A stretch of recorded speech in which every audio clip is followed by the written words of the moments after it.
Vos échecs auraient amusé quelques personnes, mais votre retour va les confondre.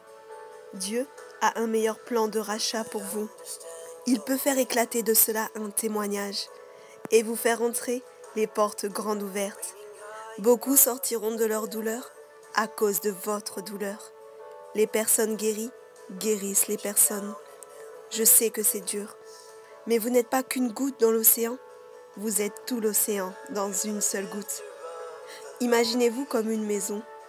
Dans un premier temps, Dieu vient pour reconstruire cette maison. Peut-être vous pouvez comprendre ce qu'il fait.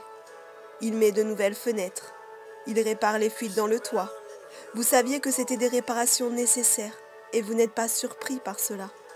Mais actuellement, il commence à frapper les murs, détruire les cloisons d'une manière qui fait un mal abominable et qui semble n'avoir aucun sens. L'explication est qu'il construit une maison différente de celle que vous aviez pensée. Il ajoute une nouvelle aile ici, mais un étage supplémentaire là. Vous pensiez que vous étiez fait pour être un petit cottage décent et tranquille, mais il construit un palais. Il a l'intention de venir vivre en lui-même. Ne l'entendez-vous pas? Il murmure ses promesses de restauration à votre âme. Je vais ressusciter ton cœur brisé.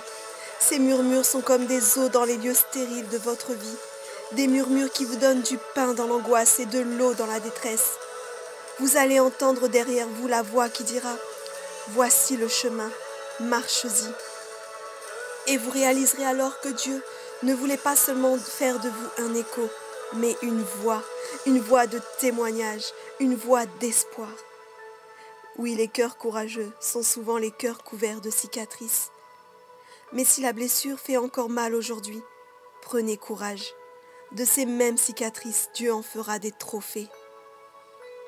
Vous n'êtes pas juste un projet de son amour qui lui donne l'air d'être bon. Vous êtes son rêve combattu et gagné. Vous êtes plus qu'un cœur qu'il porte. Vous êtes son chez lui, son quelque part et son endroit. Un jour, vous ne pourrez plus considérer le débarras qui vous attriste aujourd'hui devant le palais que Jésus est capable de faire de votre vie.